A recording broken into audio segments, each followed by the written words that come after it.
आंदोलन से अलग करने का प्रयास किया।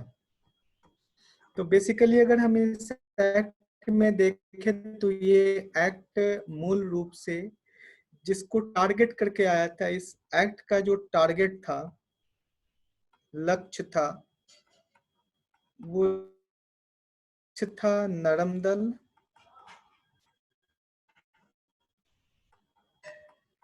और मुस्लिम लीग। ठीक है, इन दोनों को, इनका इस लक्ष्य में ये दोनों इसके टारगेट पे थे और इन्हीं को वो संतुष्टि करने के एक्ट को लाए। और इस एक्ट के माध्यम से जो मुस्लिम लीग को आरक्षण दिया गया और धीरे धीरे करके जो डिवाइड एंड रूल की जो नीति थी, उस नीति को इस एक्ट में पूरी तरह से आप कह सकते हैं एक्सपोज हुआ और उसी का धीरे धीरे परिणाम जो डिवीजन है, भारत का बंटवारा, वो हम देखने को मिलता है। तो ये एक्ट की जो है पृष्ठभूमि है। आप लिख लिए होंगे मेरे ख्याल से, है ना? लिख लिए होंगे तो आप जरा मुझे वाई लिख दीजिए, मैसेज में वाई लिखिए।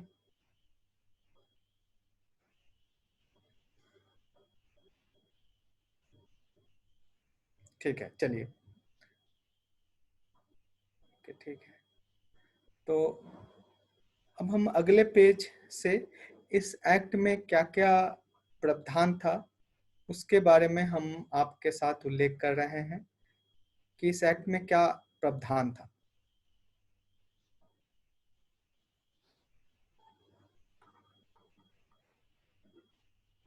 इंडियन काउंसिल एक्ट 1909, इसको हम लोग मिंटो मार्ले सुधार भी कहते हैं। इन्होंने कहा था कि हम सुधार करेंगे, पर बेसिकली वो सुधार नहीं था। अब ध्यान से देखिए इस एक्ट में कैसे कैसे प्रोविजन, क्या क्या प्रोविजन थे। ठीक है, सबसे पहले हम देखते हैं इस एक्ट में कि सेंट्रल, केंद्र में क्या स्थिति थी। केंद्र के प्रावधान, केंद्र मतलब सेंट्रल, है ना? उसके लिए यहाँ पर क्या प्रावधान था। जैसे हमने आपको पढ़ाया कि केंद्र में जो होते थे, केंद्र में क्या है, गवर्नर जनरल होते थे, गवर्नर जनरल ऑफ इंडिया, जिसको हम लोग वायसराय कहते थे, एंड उसके काउंसिल होते थे। काउंसिल मतलब उसके जो पार्षद लोग होते थे, उनके माध्यम से वो काम करते थे। तो केंद्र में अभी क्या है,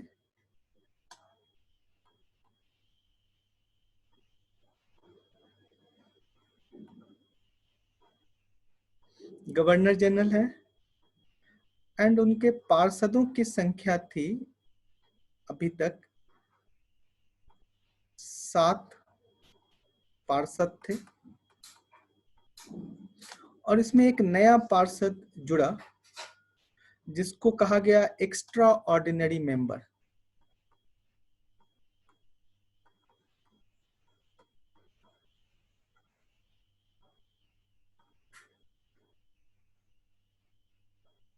ठीक है, इसको हिंदी में आप लिख सकते हैं असाधारण सदस्य।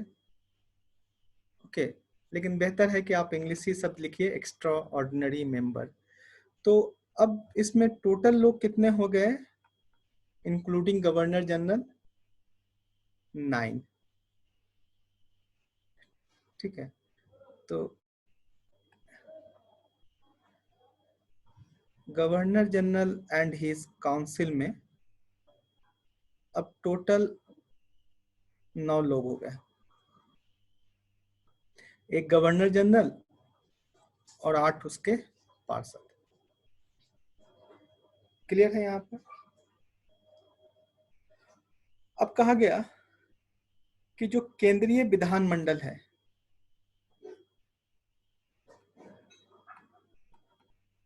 केंद्रीय विधानमंडल मतलब जैसे संसद भवन है उसी तरह का आया केंद्रीय विधानमंडल।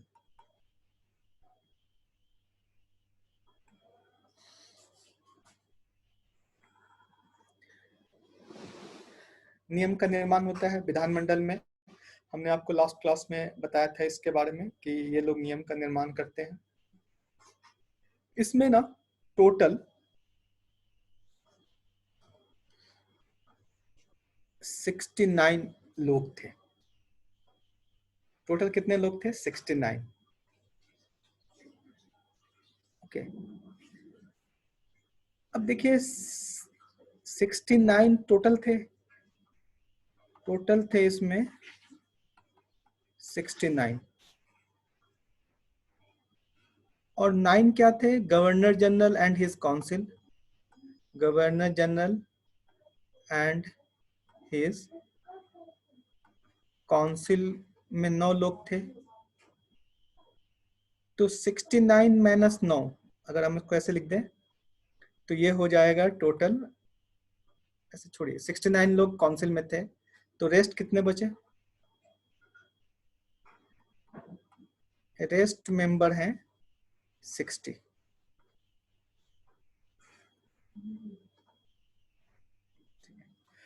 तो केंद्रीय विधानमंडल में टोटल जो सदस्य थे वो 69 थे, उसमें से 9 governor general and his council के सदस्य थे। तो जो बाकी सदस्य बचे वो सदस्य थे 60, टोटल 60 सदस्य जो थे वो अन्य सदस्य थे। इसको आप अतिरिक्त सदस्य भी बोल सकते हैं। आपको याद होगा हमने आपको पढ़ाया था अतिरिक्त सदस्य कैसे आगे बढ़ रहे थे। शुरू में 6 से 10, फिर 12 से 16, इस तरह से हमने आपको पढ़ाया था, याद है पिछला एक्ट में। अब ये जो 60 मेंबर थे इनको 2 पार्ट में डिवाइड किया गया था, 2 पार्ट में इनको डिवाइड किया गया था, 2 पार्ट में इनको बांटा गया। एक को कहा गया शासकीय सदस्य,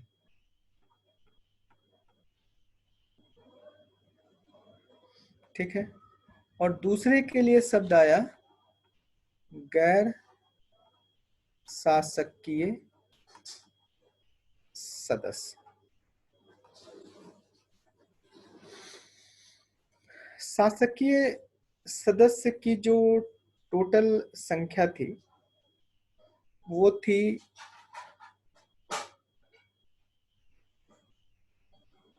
28। ओके, और जो गैर शासकीय सदस्य थे उसकी संख्या थी 32। तो जोड़ते जाइएगा, देखिए 28 गैर शासकीय सदस्य, सॉरी 32 गैर शासकीय सदस्य, 28 शासकीय सदस्य, टोटल हो गया 60, और 9 governor general and his council, total कितना हो गया? 69। ओके, शासकीय सदस्य का मतलब क्या होता था? तो शासकीय सदस्य का मतलब ये होता था कि ये 28 लोगों की, ये 28 लोग जो थे वो गवर्नर जनरल, जी लिख रहा हूं मैं, गवर्नर जनरल के द्वारा मनोनीत थे। इसमें ज्यादातर अधिकारी वर्ग के लोग थे, अंग्रेज थे, अधिकारी वर्ग के ही लोग थे शासकीय सदस्य, है ना, जो शासक के पार्ट होते थे। गैर शासकीय जो सदस्य थे जिनकी संख्या थी 32, है ना, टोटल कितना थे इसके सदस्य? 32।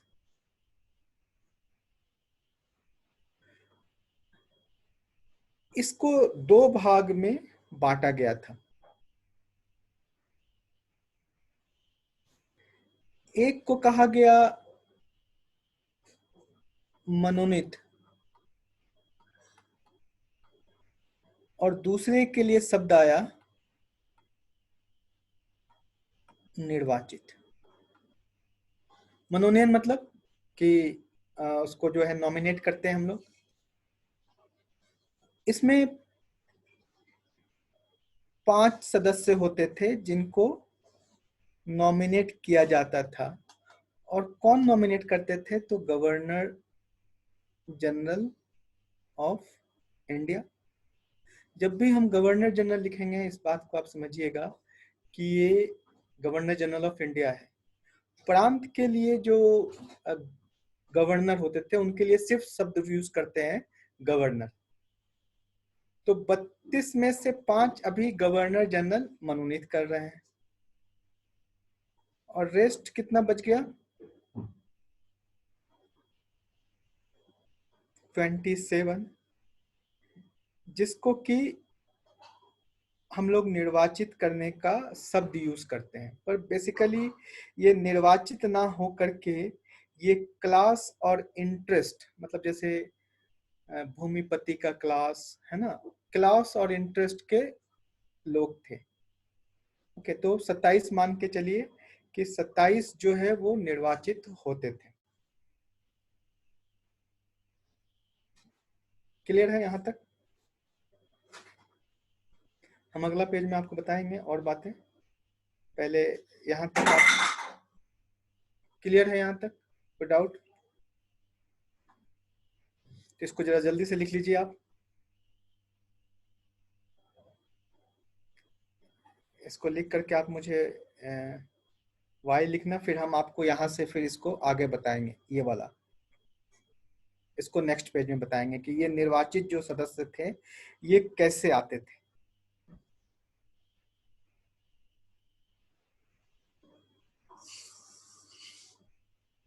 ठीक है, आप लोगों ने लिख लिया तो पेज चेंज कर दें।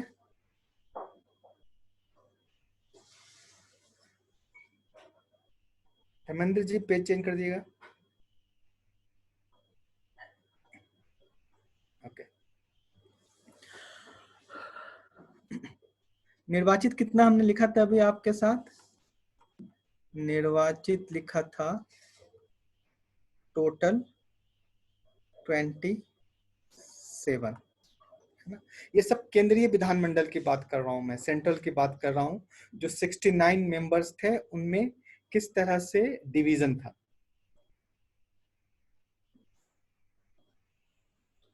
इस निर्वाचित में से 3 कैटेगरी बनाई गई।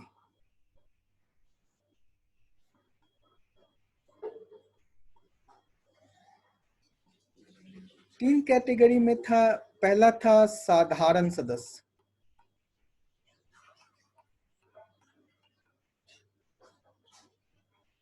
ठीक है। दूसरा विशेष सदस्य, और तीसरा जिसके लिए हम कहा गया श्रेणी सदस्य, यानी यहां पर आप कह सकते हैं ये क्लास, ये भी क्लास और इंटरेस्ट को रिप्रेजेंट करते थे। ये भी क्लास एंड क्लास मतलब एक वर्ग, और इंटरेस्ट का मतलब कोई एक उनका एक इंटरेस्ट होता था, उसको ये रिप्रेजेंट करते थे। और बाकी सब जनरल थे। जनरल का मतलब क्या था यहाँ पर कि कोई भी व्यक्ति वोट कर सकता था, और कोई भी व्यक्ति इसमें से उम्मीदवार हो सकते थे। सामान्य, जैसे आज कैसे इलेक्शन होता है, तो उसी तरह से ये भी था, कोई इसमें रिस्ट्रिक्शन नहीं था। ओके, जनरल सदस्य की संख्या थी 13, विशेष सदस्य की संख्या थी 2, और इसकी सदस्य की संख्या थी 12, है ना। 27 हो गया। अब देखिए, जो सबसे हल्का है ना उसको पहले मैं बता देता हूँ आपको।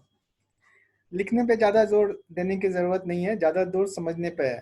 ठीक है, लिखा हुआ चीज तो मैं आपको प्रोवाइड करवा ही दूंगा, तो थोड़ा सा इस बात को ध्यान रखिए कि समझने पर ज्यादा जोर देना है। पहले जो हल्का है उसको निपटा लेते हैं। तो हल्का तो है ये दो। ये दो जो सदस्य थे ये कहाँ से थे? तो इसमें कहा गया एक सदस्य थे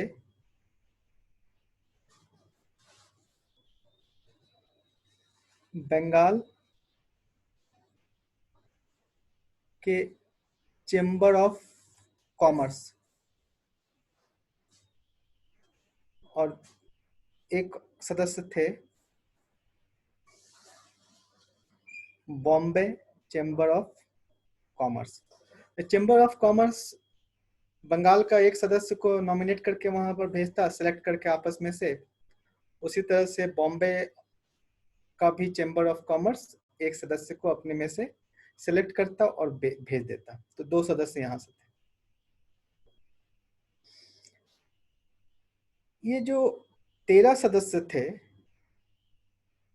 इन 13 सदस्य की निर्वाचन जो है वो एक तरह से अप्रत्यक्ष रूप से होती थी प्रांतों से। और कैसे कैसे होती थी तो इसको समझिए। बंगाल, मद्रास, बॉम्बे, ठीक है, एंड संयुक्त प्रांत।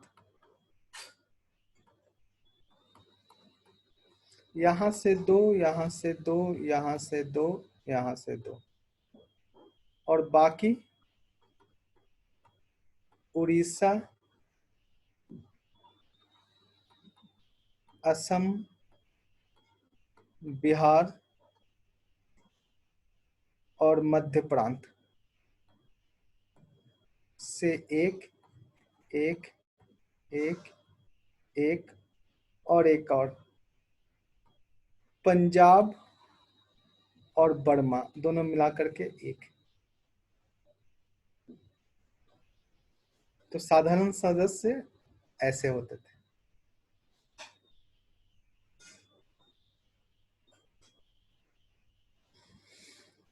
तो दो बातें हम लोगों ने देख लिया, ये और ये। अब ये श्रेणी, श्रेणी का मतलब होता था यहाँ पर, अगर हम आपसे कहें तो आरक्षित। इसको दो भाग में आरक्षित किया गया। इसमें से भूमिपति के लिए 6 सदस्य वहां से नियुक्त होते थे, और चूंकि इसमें आरक्षण आ गया था मुस्लिम लीग के लिए,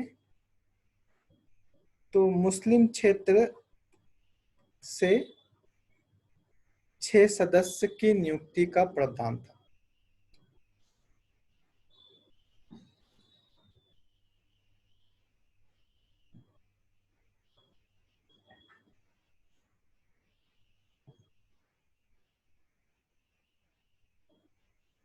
ये जो दोनों इलेक्शन होते थे ना, ये दोनों इलेक्शन, भूमिपति वाला और मुस्लिम लीग वाला, ये दोनों इलेक्शन में मूल रूप से क्या होता था कि कॉमन मैन पार्टिसिपेट इस पे नहीं करते थे। इस पे अपने वर्ग के लोग, जैसे भूमिपति वाले लोग इसमें भूमिपतियों को वोट करते थे, उसी तरह से मुस्लिम क्षेत्र में जो मुस्लिम मतदाता थे वो अपने मुस्लिम कैंडिडेट को इसमें वोटिंग करते थे।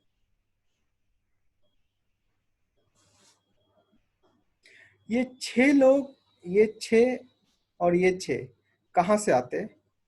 तो ये 6 लोग आते थे 6 प्रांत से, हर प्रांत से एक एक। और वो प्रांत का क्या था? तो वो प्रांत था बॉम्बे, बंगाल, मद्रास, उड़ीसा ठीक है, फिर मध्य प्रांत और संयुक्त प्रांत, प्रत्येक से एक एक। मतलब समझे आप कि एक भूमिपति बंगाल से, एक भूमिपति मद्रास से, उड़ीसा से, उसी तरह से एक मुस्लिम लीग का कैंडिडेट बंगाल से, मुंबई से, मद्रास से, उड़ीसा से, मध्य प्रांत से और संयुक्त प्रांत से। तो ये पूरा जो था उसको हम लोग विधान मंडल, विधान परिषद कहते थे। क्या कहते थे इसको?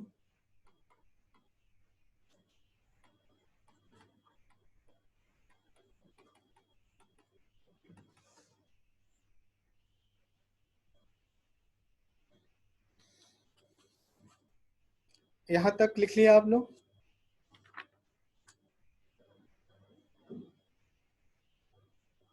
यहां तक लिख लिए? कोई प्रश्न पूछना हो तो आप अपने मोबाइल को अनम्यूट कीजिए और उसके बाद प्रश्न पूछिए।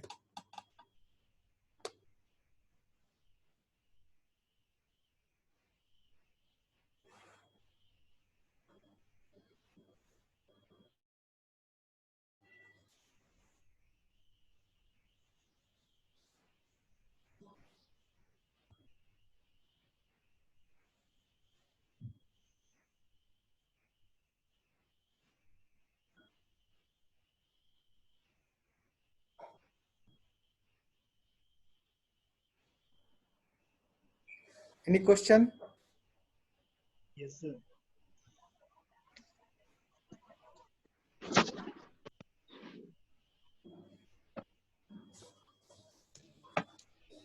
हेलो। बोलिए। हाँ सर, ये पूछ रहे हैं कि मुस्लिम क्षेत्र में जो 6 मेंबर थे वो किस एरिया से हैं, किस प्रांत से?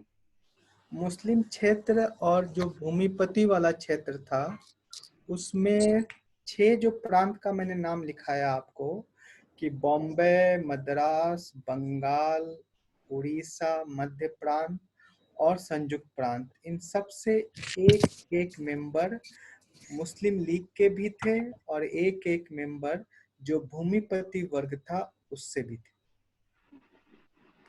Thank you sir. सर हाँ बोलिए। सर वन क्वेश्चन, जो शासकीय सदस्य थे उसमें 28 मेंबर्स और जो गैर शासकीय सदस्य थे 32 मेंबर्स। 32 में 5 मेंबर्स मनोनीत थे। तो सर ये 5 मेंबर शासकीय सदस्य में ऐड ही नहीं कर दिए जा सकते?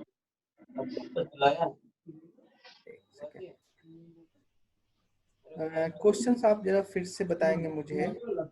सर जो शासकीय सदस्य थे इनको गवर्नर जनरल। हेलो। हाँ हेलो, एक आदमी प्रश्न पूछेगा। जी सर। हाँ। जो शासकीय सदस्य थे 28 मेंबर्स, उनको नियुक्त करता था गवर्नर जनरल, और हाँ। ऐसे ही 32 मेंबर्स में 5 मेंबर्स गवर्नर जनरल नियुक्त करता था। हाँ हाँ तो मेरा प्रश्न है सर, जो 5 मेंबर नियुक्त किए जाते थे मनोनीत सदस्य में 32 के अंदर, हाँ। इनको शासकीय सदस्य में ऐड क्यों नहीं किया गया? अच्छा इनको अलग से अच्छा, क्यों ठीक डिवीजन है, में किया वेरी गया? गुड वेरी गुड, आपका क्वेश्चन अच्छा है। चलिए मैं आपको बता रहा हूँ क्वेश्चंस, है ना? आपका आंसर बता रहा हूँ, सुनिए। जो शासकीय सदस्य थे ना, 28 मेंबर वाले लोग, वो उसमें से जितने भी लोग थे वो गवर्नमेंट के एम्प्लॉय थे। लेकिन ये जो अलग से जो 5 लोग को नियुक्त करते थे गवर्नर जनरल निर्वाचित में से, ये बेसिकली वे लोग थे जो रिटायर्ड अधिकारी थे, भारत सरकार के जो रिटायर्ड अधिकारी थे, या कुछ अंग्रेज थे जो अधिकारी नहीं थे, व्यापार के लिए वहां गए हुए थे या किसी और काम के लिए गए हुए थे, शासक के पार्ट नहीं थे, तो उनको वहां पर नियुक्त किया जाता था। ठीक है सर। ठीक है, यस सर। ओके, तो हम आगे बढ़ते हैं।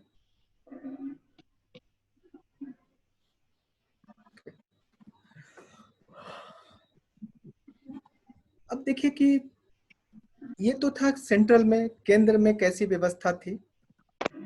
अब हम आपसे बात करते हैं कि राज्यों में कैसी व्यवस्था थी। राज्य का मतलब उस समय होता था प्रांत, ठीक है। तो प्रांत में कैसी व्यवस्था थी?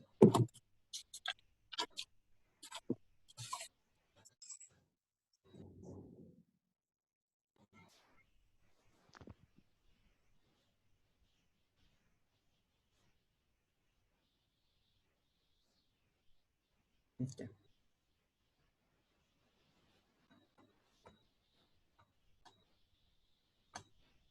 प्रांतीय विधान मंडल,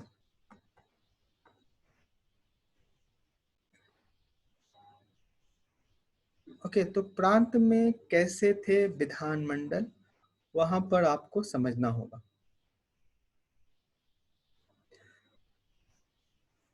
ओके, अब सुनिए, यहाँ पर कई प्रांत थे और इन प्रांत में अब विधान परिषद जो थे, प्रांतीय विधान परिषद, इसमें जो सदस्यों की संख्या थी वो बढ़ाई गई थी। यानी प्रांत में क्या स्ट्रक्चर थी कि प्रांत में एक गवर्नर होंगे और उसके साथ कई सदस्य भी होंगे, ठीक है। इन सब के समुच्चय को हम लोग कहते थे प्रांतीय विधान मंडल। प्रांतीय विधान मंडल की जब हम बात करते हैं तो यहाँ पर भी दो तरह की चीजें होती थी। जैसे सेंटर में आपको याद है ना, governor general and his council, तो यहाँ पर भी ऐसा होता था।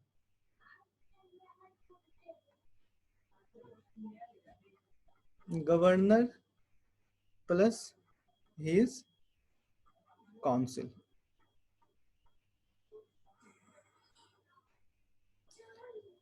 ज्यादातर प्रांतों में गवर्नर एंड हिज काउंसिल में 5 सदस्य होते थे, यानी एक गवर्नर होते थे और प्लस उनके 4 सदस्य होते थे। ज्यादातर में, किसी में कम भी होते थे, लेकिन इन जनरल इसको हम लोग फिर यहाँ पर ब्लू से ऐसे घेर देते हैं,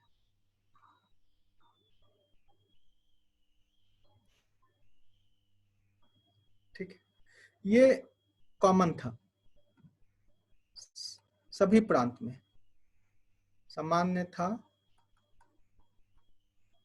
सभी प्रांतों में।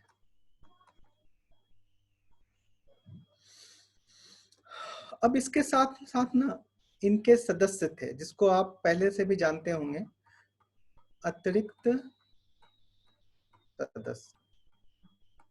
पेन चेंज कर देता हूं मैं कलर, ओके।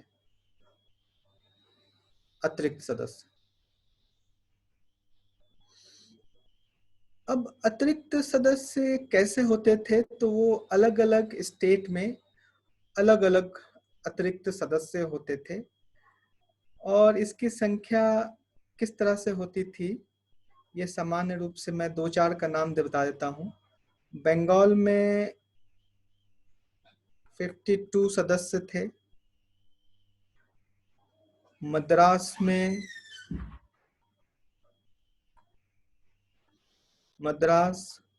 बॉम्बे और संयुक्त प्रांत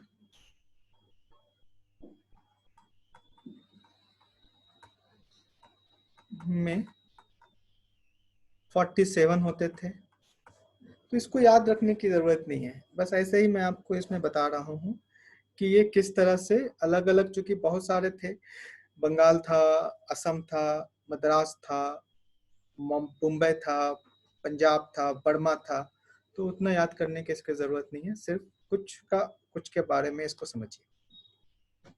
तो अलग अलग जगह पे अलग अलग प्रांत में अतिरिक्त सदस्य होते थे और इन सब को बोलते थे मिला करके विधान मंडल। अभी ना पूरा शक्ति, जितना ताकत है, जितनी शक्ति है, वो सारा का सारा शक्ति गवर्नर के पास था, ठीक है। तो केवल आप कह सकते हैं इसको कि एक कागजी व्यवस्था को लागू किया गया, परंतु वो बहुत प्रभावशाली नहीं था, वो प्रभाव नहीं डालते थे।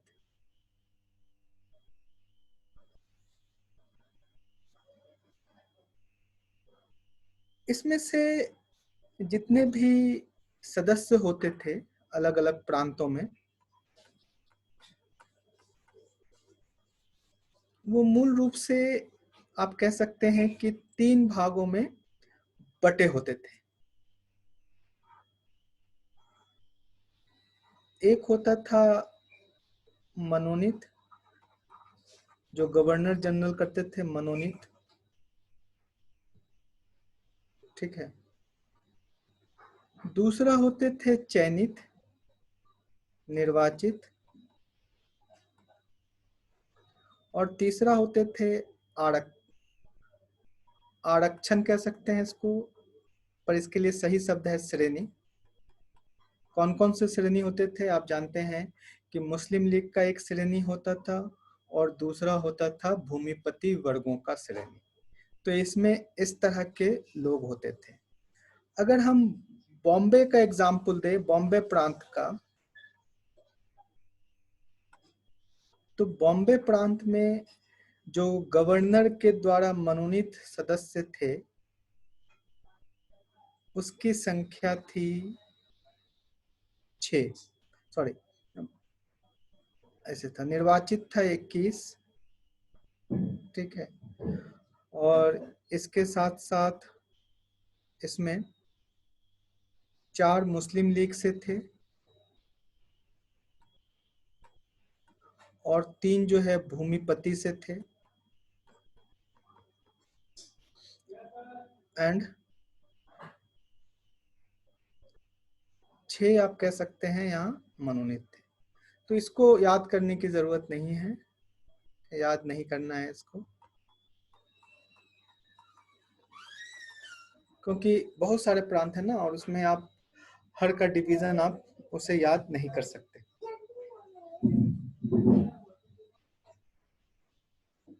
क्लियर है यहाँ तक? लिख लिए हो तो वाई बताइए, वाई लिखिए।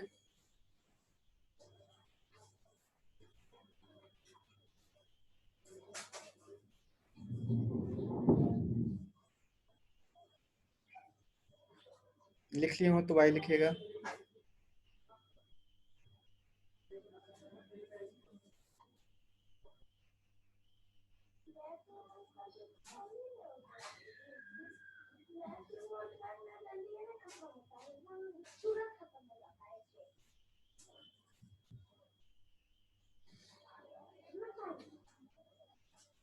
ओके,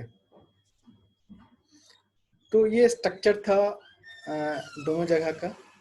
अब हम आपसे बात करते हैं कि जो विधान परिषद थे या जो प्रांतीय विधान परिषद थे, मंडल, उनके सदस्यों को क्या क्या अधिकार था। तो नेक्स्ट क्वेश्चन नेक्स्ट पेपर में हम देखते हैं, नेक्स्ट पेज में।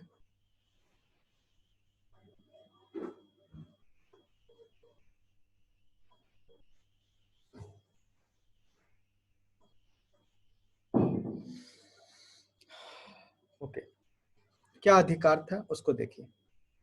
दोनों के लिए हम बता रहे हैं आपको कि केंद्र में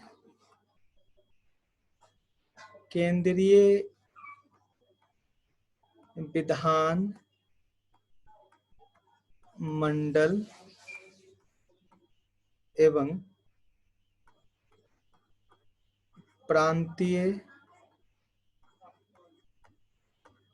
विधान मंडल के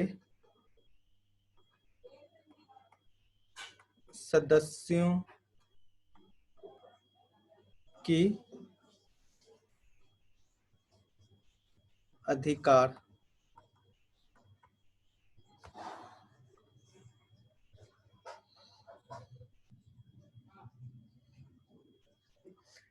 तो इसमें क्या क्या अधिकार थे?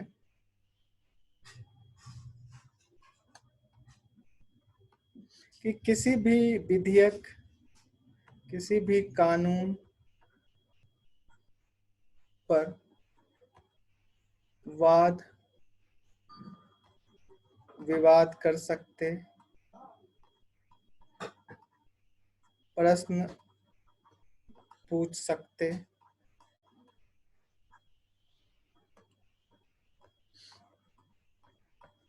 पूरक प्रश्न पूछ सकते,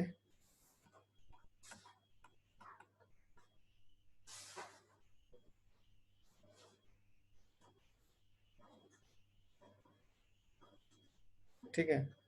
दूसरा जो बजट होता था,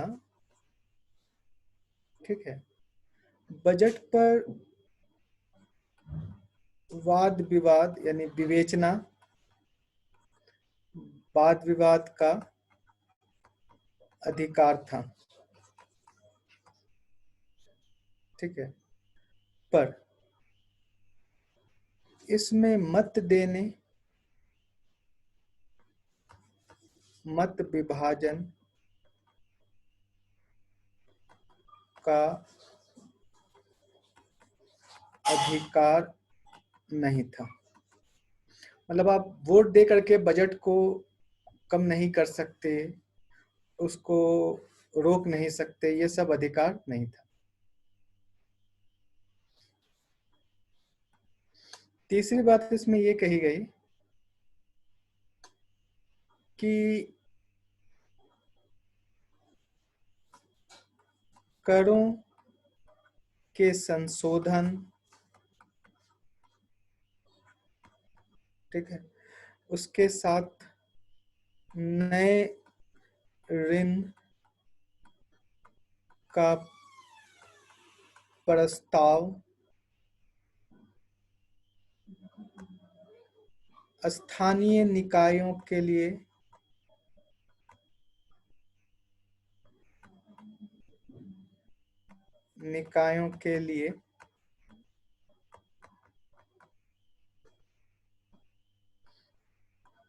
धन मांगने की शक्ति थी।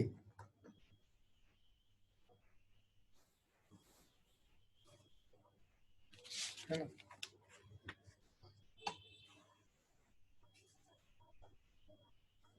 और इसके अधिकार नहीं थे क्या, कि इसके अधिकार नहीं थे कि विदेश मामला पे कुछ बोले, विदेशी मामला पर,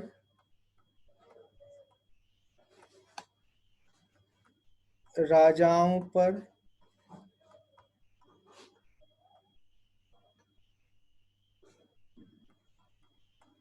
रेलवे व्यय पर,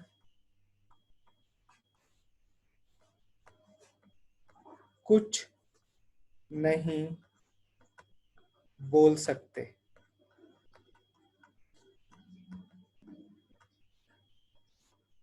इसको याद करने का है।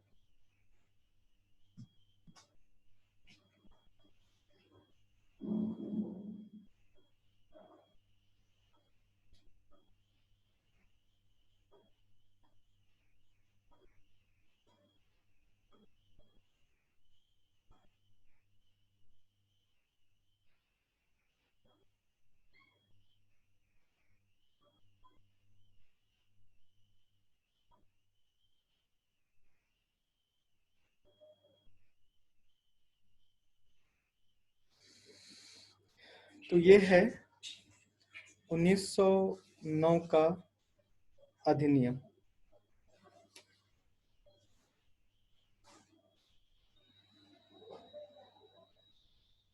क्लियर है?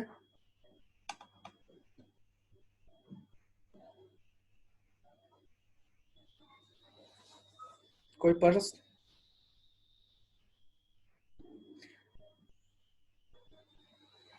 इसको लिखिए जल्दी से और मुझे वाई बताइए।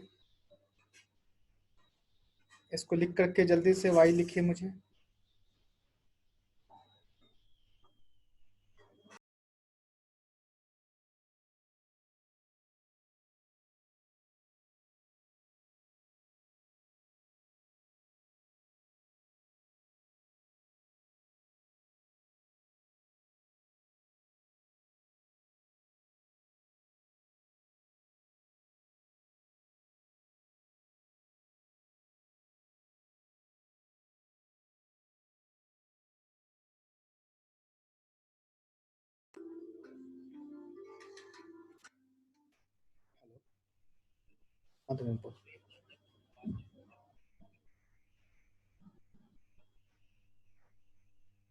अच्छा,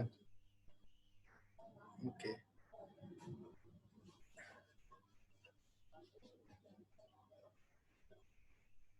अच्छा, ठीक है।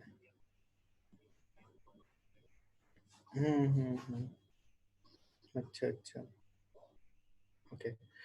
तो 12 बजे से क्लास लाना है। अच्छा, तो रुक जाओ 1 मिनट, इसलिए बात कर लेते हैं।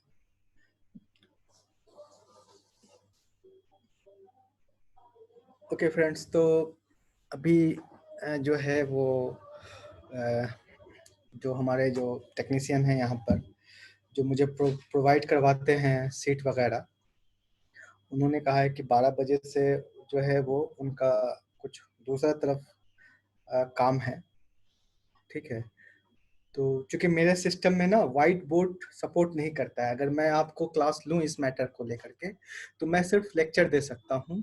और वाइट बोर्ड से जैसे आप लिख कर दिखता है ना आपको, वो अगर मैं वाइट बोर्ड का यूज करूँगा तो क्या होगा, वो फ्लक्चुएट करेगा, ठीक है। तो अगर मैं अभी से आगे क्लास कैरी करूँ, मतलब 12 बजे से आगे, तो मुझे विदाउट वाइट बोर्ड आपको लेक्चर देना होगा, ठीक है। तो मैं बोर्ड पे लिखा नहीं सकता, ठीक है। अगर मैं लिखाता हूँ बोर्ड पे तो थोड़ा फ्लक्चुएट करेगा, ओके। तो आप मुझे बताइए कि क्या करना है इस संदर्भ में, कि क्लास को आगे कंटिन्यू करना है कि कल तक के लिए उसको, अगर कल हम उसको 10 बजे से करते हैं तो 10 से 12 का जो टाइमिंग है, वहाँ पर जो हमारे टेक्नीशियन हैं उनके पास पूरा फ्री रहता है स्लॉट। अभी एकाएक 12 बजे से उनको दूसरा जो सेक्शन है, एक और सेक्शन है जो है, उनको देखना हो रहा है। तो आप मुझे तुरंत अभी बताइए मैसेज करके या ऑडियो करके कि क्या आगे हम आपको सिर्फ लेक्चर दे करके आगे बढ़ें, या कल हम आपके साथ फिर 10 बजे से जुड़े।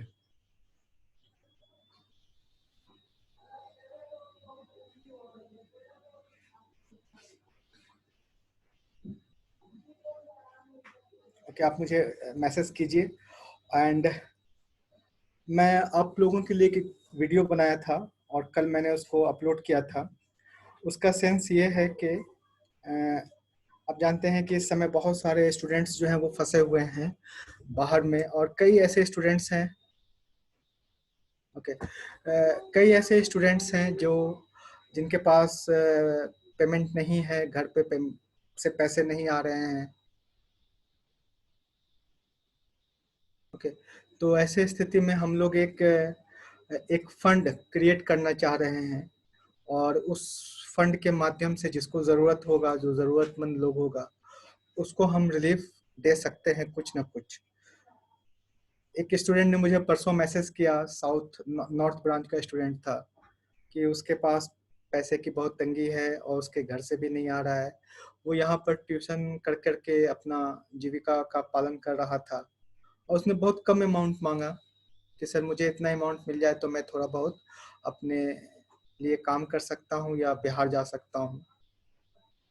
तो फिर मैंने कल उसको प्रोवाइड किया अमाउंट।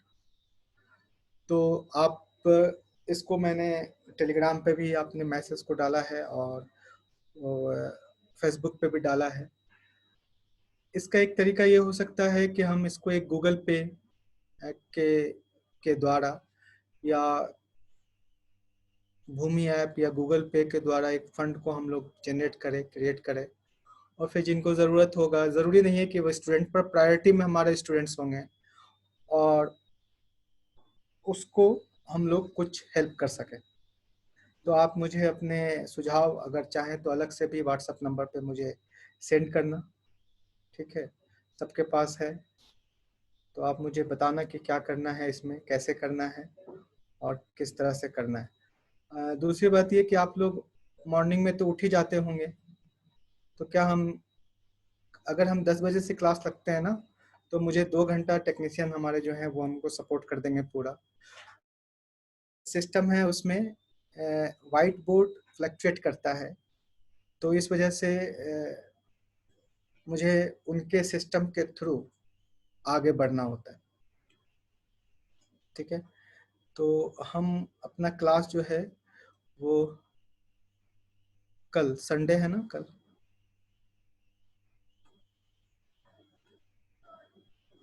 10 AM कैसा रहेगा?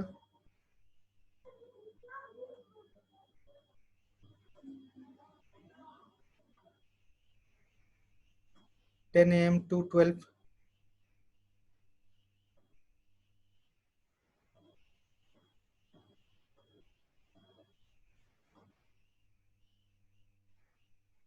ठीक है, 10 बजे से लेके 12 बजे तक का ऑप्शन कैसा रहेगा, आप मुझे बताएंगे जल्दी से।